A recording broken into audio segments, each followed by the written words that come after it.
তাই যে যত করছি আমরা যেটাই করব, ফোঁটা দিবে চলো, কিন্তু ফোঁটা দিল না যে লোকটা ফোঁটা দিল, ফোঁটা দেওয়া হয় না। হ্যাঁ, ফোঁটা দিলে কুকুরের পায়ের ছাপ হয়।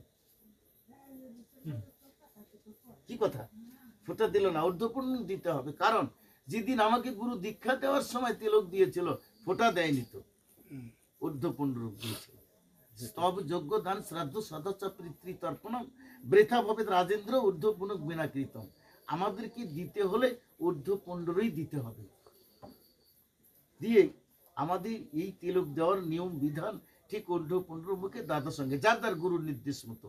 কেউ পঞ্চফোঁটাও দেয়, অদ্বৈত পরিবারের গুলো দিতে পারে। তবে অদ্বৈত পরিবারে দিবে কেন? এর তো 7টা জিনিস, 7টাই আছে 12 দাদার সঙ্গে। নিত্যানন্দ পরিবারের, মাধবাচার্য সম্প্রদায়ের এখানে 7টা, নিত্যানন্দ পরিবার, বংশীপাতা, অদ্বৈতর বটপাটা ইত্যাদি, এইভাবে 7 জনেরই এই 7 রকমের তিলক রচনা করা হয়েছে। কিন্তু ওই 5 জায়গার কথা নাই, আছে শিবপুরাণে। নলাটের উপরে কৃষ্ণ অকারিত স্থিতি, কণ্ঠযোগে হলাদিনী বসিয়াছে নীতি, মদন গোপাল বাহুদয়ে বুককে গিরিধারী, পঞ্চস্থানে পঞ্চফোঁটা দিবে সারি সারি। কিন্তু 5 ফোঁটা তো কেউ দেয় না, দেয় না, আমরা কেউ দিই না। হ্যাঁ, দ্বাদশটাই দেওয়া হয়, 12টাই দেওয়া হয়। দেহের মোকাম কিন্তু 12টা নয়, দেহের মোকাম হচ্ছে 18টা। কিন্তু আমরা দিয়ে আছি দ্বাদশ সঙ্গে, দ্বাদশ সঙ্গে, দ্বাদশ সঙ্গে নয়, 13টা অঙ্গ। হস্তদত জল যখন মস্তকে মাখা হয় পুরুষোত্তম বলে কেন দেওয়া হয়? যে 12 মাসের পরও একটা মাস থাকে যার নাম রোধি মাস, যাকে আমরা ঘৃণিত করি, যার নাম বলি মল মাস। এর মতো খারাপ জগৎ নাই, মিথ্যা কথা। এর মতো ভালো মাস নাই, এর মতো ভালো মাস আর নাই, উত্তম মাস আর নাই। যেমন 12 মাসের মধ্যে কার্তিক মাস শ্রেষ্ঠ, তেমনি করে মল মাস নিয়ে 13 মাসের মধ্যে পুরুষোত্তম মাস শ্রেষ্ঠ। সৌভাগ্য উদয়ের মাস, যেমন রাত্রির অন্ধকারে কোনো কিছু দেখা যায় না, পূর্ব দিক থেকে যখন সূর্য উদিত হয় তখন সবকিছুই দেখা যায়। ঠিক 3 বৎসর পর পর লিপিয়ার বৎসরে যখন এই পুরুষোত্তম মাসে ভগবান শ্রীকৃষ্ণ বললেন, এই মাসে কোনো দেবতার অর্চনা না করিয়া যদি এই পুরুষোত্তম মাসে আমার অর্চনা করে, আর এই মাসে যদি প্রতিদিন কদম ফুল দিয়ে পুজো করে, তাহলে নির্দ্বিধায় আমি তার শত পুরুষকে মুক্ত করিয়া।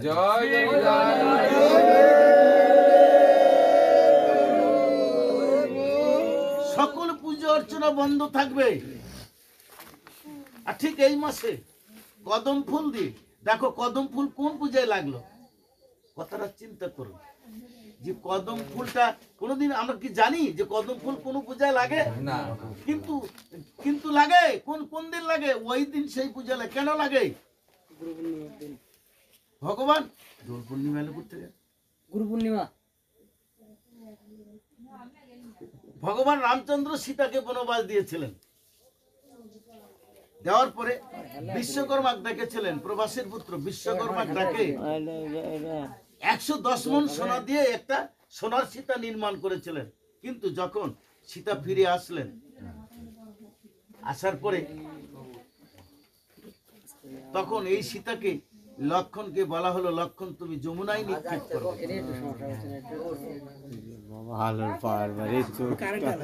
লক্ষণ এই সোনার সীতাকে যমুনায় নিয়ে গিয়েছিলেন বটে, কিন্তু যমুনাতে ফেলানোর আগে সীতা বলে উঠলেন, লক্ষণ তুমি আমাকে কোথায় নিয়ে যাবে? তুমি কি ভাবছো আমি আমের ধরনী? রাম পূর্ণ ব্রহ্ম নারায়ণ, আমি সেই রামের ঘরণী, আর তুমি আমাকে যমুনায় ফেলে দেবে, এই সাহস তুমি কোথায় পেলে? লক্ষণ বলে, একই কথা, ঠিক তো, আমি তাকে যমুনায় ফেলে দেব? লক্ষণ হতাশ হয়ে প্রার্থনা করলেন, দৈববাণী হলো, লক্ষণ তুমি যেখানে দাঁড়িয়ে আছো ওখানে রাখো, এখানে একটি কদম বৃক্ষ হবে। সীতা বাক শক্তি বলে বলেছিলেন যে তাহলে আমার কি গতি হবে? যে তোমার গতি আমি করব, তুমি করার কে? দ্বাপর যুগে আমি কৃষ্ণ হব, এই কদম বৃক্ষে আমি খেলা খেলবো, হরে কৃষ্ণ। আর আমার নামে একটি মাস হবে, সেই মাসেই তোমার এই ফুল দিয়ে গরুর ধ্বজ রেখে যদি কোনো ভক্ত একটা কদম ফুল মাত্র আমার চরণে দিতে পারে, আমি তার শত পুরুষকে মুক্ত করব। তাই এই কদম ফুল দিয়ে ভগবান শ্রীকৃষ্ণের তখনই পূজা হয়।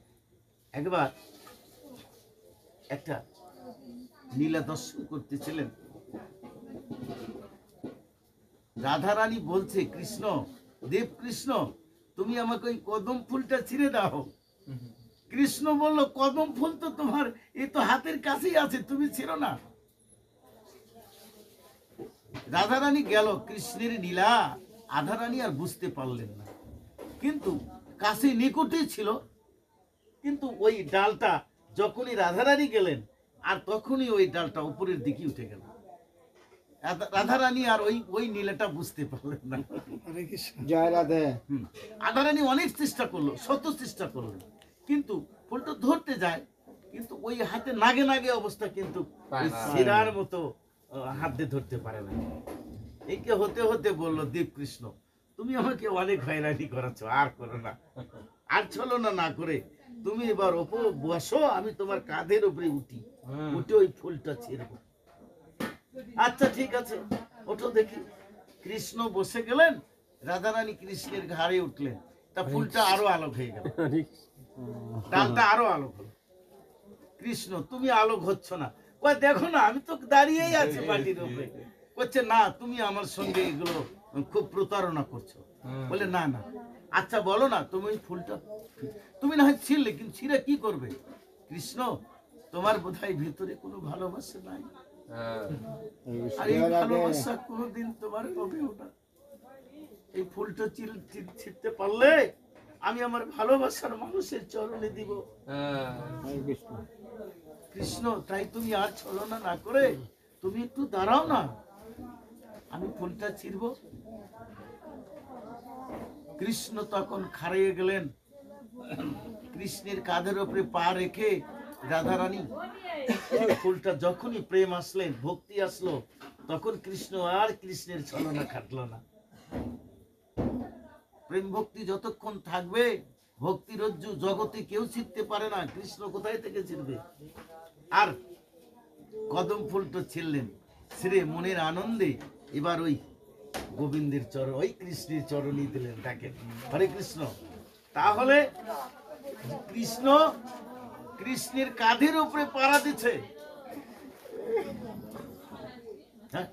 প্রেম ভক্তিটা কিরকম, আর কৃষ্ণ সেটা সাদরে গ্রহণ করলেন। কৃষ্ণের কাঁধের উপরে পাড়া দিয়ে ঘাড় রেখে একটা কদম ফুল ছিলেন। চৈতন্য চরিতামৃত অন্তনীলায় লিখেছে, উড়িষ্যার থেকে এক ভক্ত, হরে কৃষ্ণ, আমি শ্রাদ্ধ সম্পর্কে কথা বলবো কিছুক্ষণ পরে, বলবো না বলবো তো। এক মানদা নামে এক ভক্ত, তিনি শুনতে পারছে গৌড় দেশ থেকে এক ভক্ত এসেছে, সেখানে হাজার হাজার লক্ষ লক্ষ তাদের পিছে ছুটছে, আর সেই ভক্তকে দর্শন করে যারাই তাকে দর্শন করেছে তারাই সবকিছু ভুলে গিয়ে তার পিছনেই যাচ্ছে।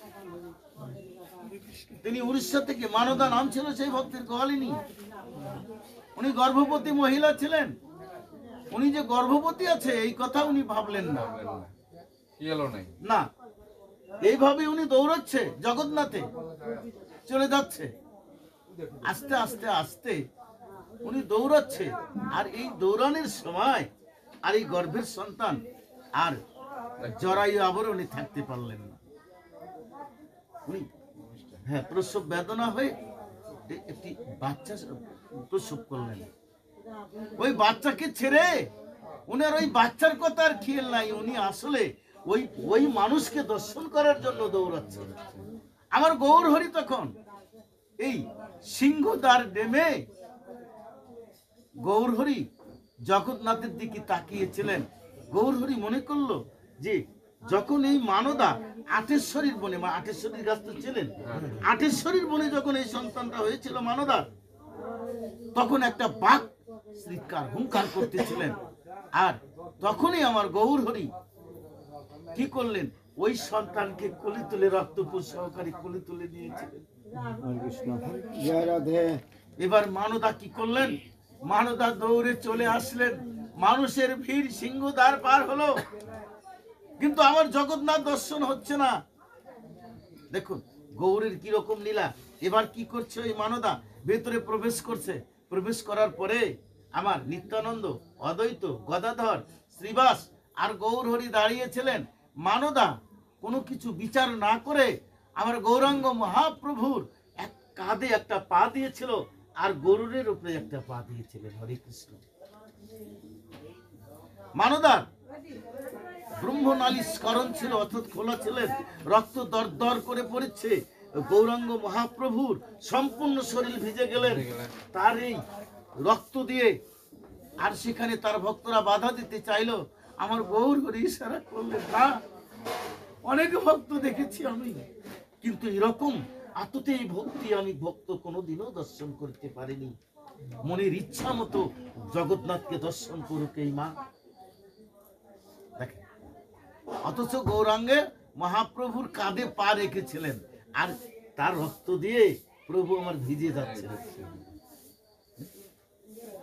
ইশারা করেছিল, তোমরা কেউ বাধা দিও না।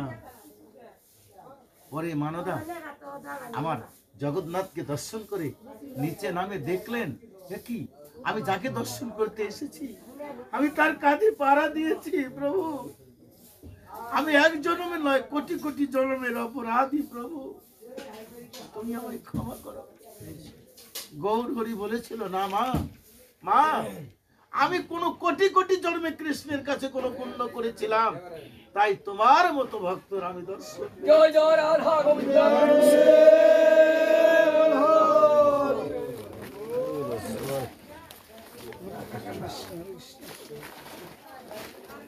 ভগবান কখন ধন্য হলো? ভক্তের ভক্তি দেখে ভগবানও আজ ধন্য হয়ে গেল। যে কিরকম ভক্তি ছিল এই ভক্তের মধ্যে, যে আমার গৌর হরি ধন্য হয়ে গেলেন। ঠিক প্রেম ভক্তি।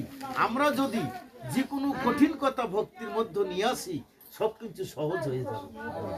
যত বড় কঠিন কথাই হোক না কেন, যদি আমরা ভক্তির পথে নিয়ে আসি, তাহলে সম্পূর্ণ কার্য সবকিছু আমাদের অত্যন্ত সহজ। ওই সময় রামচন্দ্র বলেছিল, হনুমান, তুমি এক কাজ করো, তুমি লঙ্কাতে যাও, লঙ্কায় গিয়ে রাবণকে জিজ্ঞেস করো। হনুমান চলে গেলেন।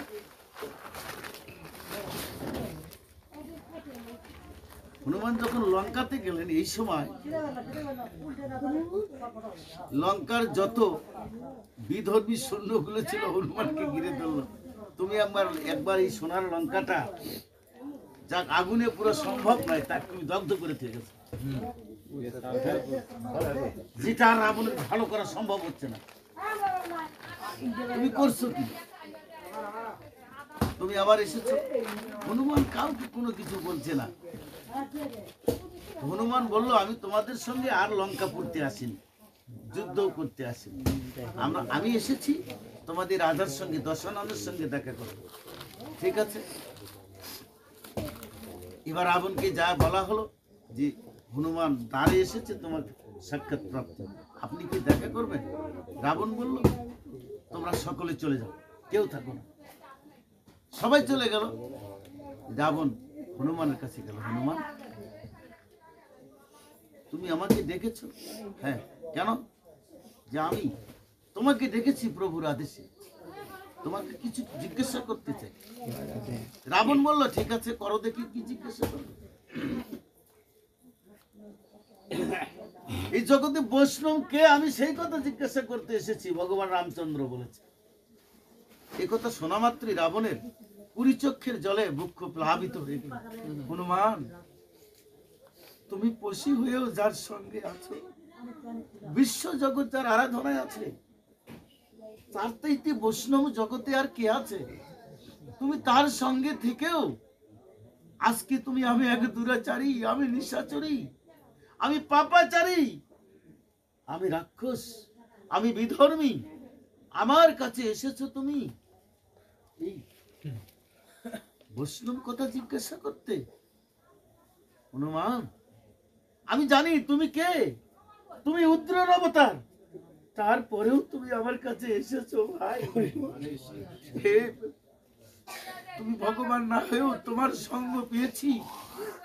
তুমি যখন আমার কাছে এসেছো, কথা বলেছো, আমি ভগবানকে পাবো নিশ্চিত, কোনো রকম কোনো ঘাটতি নেই। বললেন রাবণ, তুমি কিন্তু কিছু মিথ্যা বলো না। রাবণ বলল, না হনুমান, আমার স্বয়ং ভগবান যখন তোমাকে আমার কাছে পাঠাচ্ছে, তাহলে আমি আর মিথ্যা কথাই থেকে বলবো, আর কি বা লুকে রাখবো বলো? হ্যাঁ, আমি বৈষ্ণব, প্রভুর কৃপায় তুমি বৈষ্ণব না, এ কথা কি করে হয়? কেন হয় না? রাবণ, আমি শুনেছি তুমি ৭২,০০০ নারী হরণ করেছো, তারপরে তুমি বৈষ্ণবত্বা কি করে রক্ষা করলে? রাবণ বলল, হ্যাঁ হনুমান, তুমি হয়তো শুনেছো ৭২,০০০ নারী হরণ করেছে। কিভাবে রক্ষা করছি? তুমি যেভাবে জিহ্বাকে রক্ষা করছো, মুখের মধ্যে তো কোনো চোখ নাই, যে না নাই তো, 2 পাটি দাঁত আছে, কঠিন জিনিস চাবে খাচ্ছ, এত ঘন কথা বলতেছো, জিহ্বা কি সাবধানে রক্ষা করেছো?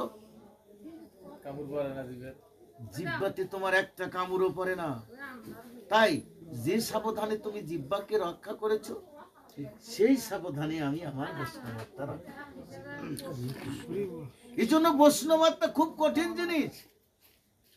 হনুমান বললেন, রাবণ, ভালো কথা, তুমি আমার এই আমাকে দিয়ে তুমি বুঝালে যে জিহ্বার মধ্যে, মুখের মধ্যে 2 পাটি দাঁত আছে, জিহ্বা যে সাবধানে রক্ষা করেছি, সেই সাবধানেই তুমি বৈষ্ণবত্তা রক্ষা করেছো। কিন্তু বলো না, সেই বৈষ্ণবত্তা তুমি কোথায় রেখেছো?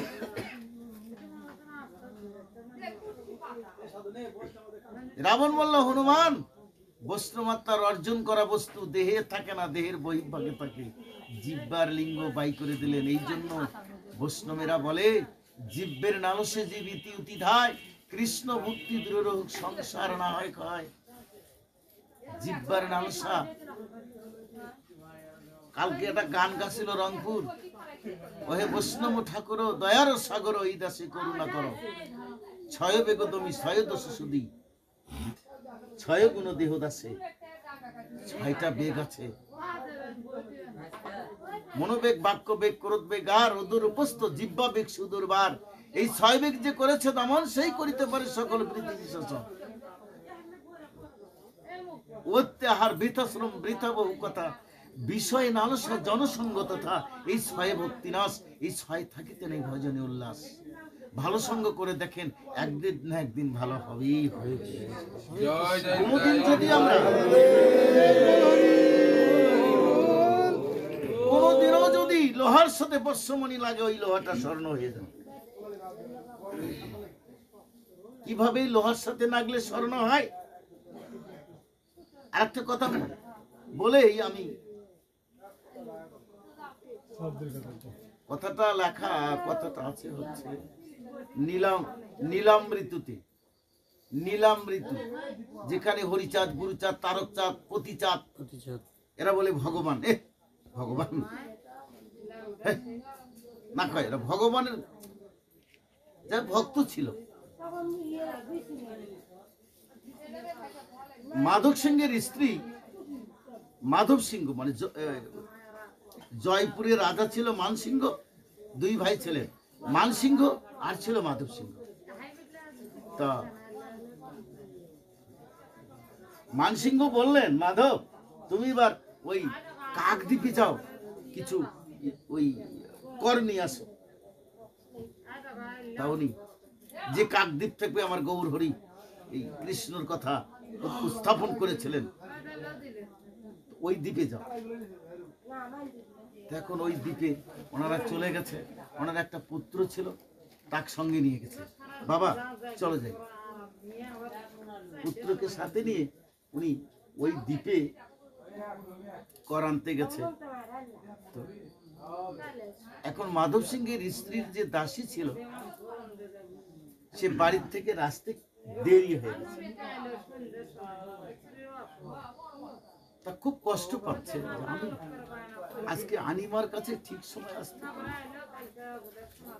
কেননা যে ওনার বাড়িতে অসুস্থ স্বামী ছিল, তার কিছু সেবা যত্ন করতে দেরি হয়ে গিয়েছে। তা এখন ওই সময় রানী শুয়েছিলেন, রানীর মাথাটা উত্তর শিহরে ছিলেন, কিন্তু শাস্ত্রে লেখা আছে প্রাচীর শয়নে বিদ্যা বলা ইচ্ছ দক্ষিণে পশ্চিমে প্রবল চিন্তা হানি মৃত্যুস্তরে। পৃথিবীতে কোনো মানুষ তো দূরের কথা, কোনো পশু উত্তর শিহরে থাকবে না, কোনো পশু থাকার কোনো বিধান করা হয়নি। প্রাচীর শয়নে বিদ্যা বলা ইচ্ছ দক্ষিণে পশ্চিমে প্রবল চিন্তা হানি মৃত্যুস্তরে। যদি কোনো প্রাণী মানুষ যদি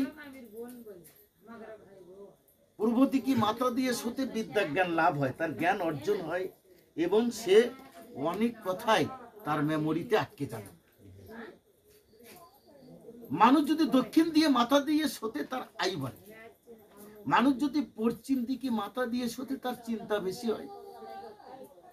কোন প্রাণীও যদি উত্তর দিকে মাথা দেয় তার আয়ু কমে যায়। পৃথিবীতে দুইটা মেরু আছে, একটা সুমেরু একটা কুমেরু, একটা আকর্ষণ একটা বিকর্ষণ। কম্পাস নামে একটা যন্ত্র আছে, সেটা যেদিকে ছেড়ে দেবে উত্তর দিকে হয়। কারণ যে উত্তর দিকে চুম্বক লোহা আছে এটা হলো আকর্ষণ, একটা আকর্ষণ। এই উত্তর মেরুটা হলো আকর্ষণ আর দক্ষিণ মেরুটা হলো বিকর্ষণ। মানুষের রক্তের কণার সঙ্গে লোহার কণিকা যদি আয়রন না থাকে তাহলে মানুষ বাঁচতে পারবে না। তাই রক্তের সঙ্গে লোহার কণিকা আছে, যখনই উত্তর শিহরে যাবে রক্তগুলো উপরের দিকে উঠবে, ফলে মানুষের রক্তচাপ হইয়া মৃত্যু হতে পারে। এই জন্য উত্তর শিহরে মৃত্যু বা জীবিত অবস্থায় থাকা নিষেধ না, নিষেধ। আমাদের ঋগ্বেদ, সামবেদ, ব্রহ্ম বৈবর্ত পুরাণ, গণেশখণ্ড এবং গরুর পুরাণ, উত্তরখণ্ড, যে কোনো প্রাণী মারা যাক না কেন তাকে দক্ষিণ শিহর। তো এখন স্ত্রী আসে দিয়ে ওই ধাইমা আসে দিয়ে, মানে দাইমাই তো দাসী, দাসী আসে দিয়ে আবার একটু কথার মধ্যে কথা ঢোকে। তাহলে এই উত্তর দিকে যে আমাদের এটা রাখলে পরে আয়ু কমে যায়, বা আমরা সাধারণত মৃত্যুর পরে আমার দাদারা যে প্রথাটা চালু রাখছে, এই মৃত্যু দেহটা আমরা কিন্তু উত্তর দিকে মাথা রেখে আসলে এটার ধর্মের শাস্ত্রে কতটুকু যুক্তি দেয়? আমি বললাম যে হচ্ছে প্রায়ত ধর্মশাস্ত্রের যুক্তি দিয়েও কিছু বললাম, বিজ্ঞান এবং ধর্ম দুটো দিয়েই বললো। বিজ্ঞান দিয়েও বলছি, ধর্ম দিয়েও বলছি। পৃথিবীতে দুটো মেরু আছে, একটা উত্তর মেরু একটা দক্ষিণ, একটা আকর্ষণ একটা বিকর্ষণ। উত্তর মেরুটা হচ্ছে আকর্ষণ, বুঝলেনি তো মনে হয় আপনাদের ক্যামেরার মধ্যে তো কথা চলে গেছে, এবং কোন শাস্ত্রে আছে তাও বলা আছে, এবং সেই শাস্ত্রগুলো আমি আনতাম না, আমাকে বারবার বলছে শতুর, আমি জীবনও শাস্ত্র বই না। ঈশ্বরের কৃপা, ওই শাস্ত্রের কথাগুলো কত পৃষ্ঠায় আছে এটা আমার মেমোরিতে তোলা আছে। তারপরে কেন ভোগ দেওয়া হবে ইত্যাদি কথাগুলো প্রমাণ করার জন্য আমি ওই শাস্ত্রগুলো আনছি, আমি আনবই না, কিন্তু আমাকে বারবার বলছে আমার বাড়িতে। আমি ওই যে হলো এজেরি করত রাখি, অনেকগুলো শাস্ত্র আছে, অনেক ভারী ভারী শাস্ত্র আছে। তাহলে আমাদের গুরুদেবরা বা আমাদের এটা গুরুদেব তো, গুরুদেবের তো বিধানই দেখেনি। বাপ দাদারা এই কাজটা কেন করে যাচ্ছিল এতদিন? এই কথা তো আমি বলতে, এই জবাব তো আমি দিতে পারবো না। এটা ব্রাহ্মণের প্রতি অত্যন্ত বিশ্বাসী ছিলেন এরা। তারপরে শাস্ত্রে বলছে ব্রাহ্মণ জায়মানাতি পৃথিবী পরিজায়তীর্ষ সর্বভূতানাং ধর্ম কুচস্য গুপ্তয়। ব্রাহ্মণরা মনে করছিল পৃথিবীতে শুধু আমরাই ধর্ম পরিচালনা করব, আর কেউ পারবে না। আমি ব্রহ্ম বৈবর্ত পুরাণে দেখেছি, শূদ্র যদি কোন পুরাণ পড়তো সীসা গরম করে কানের মধ্যে দেওয়া হতো। ব্রাহ্মণীদের এমন বিধান ছিল, সুবুদ্ধি রায় যখন সালাউদ্দিন হোসেন শাহ, এই ওই আপনার সালাউদ্দিন হোসেন শাহ যখন এই বাংলার নবাব ছিলেন, কিন্তু এর রাজত্ব তো সুবুদ্ধি রায়ের ছিল। সুবুদ্ধি রায় একটা জলের অভাব ছিল, অনটন ছিলেন।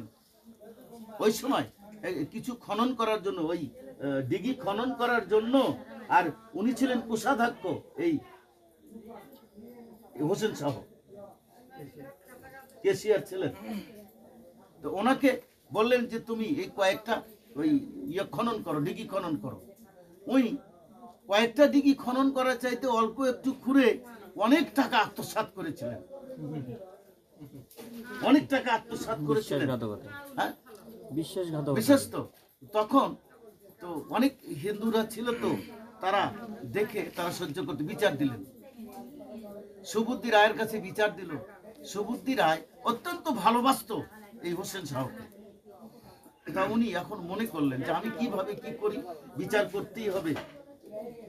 তা উনি আগে কিছু বলেনি, সবাইকে অনুরোধ করলো, বাবা তোমরাও কিছু টাকা নিয়ে যা খাও, দ্বন্দ্ব করা ভালো নয়। অনেক ভাবে বুঝালেন, কিন্তু ওই হিন্দুরা তা বুঝলেন না, বিচার করতে হবে। কারণ মানুষের তো কোনো উপকারই হলো না, তাহলে টাকা সমস্ত টাকা আত্মসাৎ করলো, তাহলে এক কাজ করো। উনি তখন কি করলেন, বিচার করলেন। উনি আগেই বলেছিলেন যে বাবা আমি তো কি বলবো তোমাকে, আমার তো কোনো নিরুপায় হয়ে আমি তোমাকে এই বিচারের সম্মুখীন হতে হচ্ছে। 3টা চাবুকের বাড়ি মারছিলেন। কোন একদিন ওনার স্ত্রীর নাম জবেদা ছিলেন, চান করে গাও মুছতে ওনার স্ত্রী দেখলো যে চাবুকের কালো দাগ কিসের। জিজ্ঞাসা করলো তোমার শরীরে কালো দাগ কিসের। তো এখন ওই মনে করলো সর্বনাশ, কেমন করে দেখলো দিদি মেয়ে। আচ্ছা কিছু হোক, তাতে কি হচ্ছে, তাতে কি হচ্ছে মানে কিসের দাগ, তুমি যদি না বলো তাহলে আমি তোমার ভাত খাবো না, ইত্যাদি জিদ করে বসলেন। তখন উনি কথাটা বলে ফেলে দিলেন। তখন ওনার স্ত্রী বলল যে তুমি যদি এর প্রতিশোধ না নাও, ওকে যদি না মারো যে কোনো বুদ্ধি করে, তাহলে আমি তোমার ভাত খাবো না।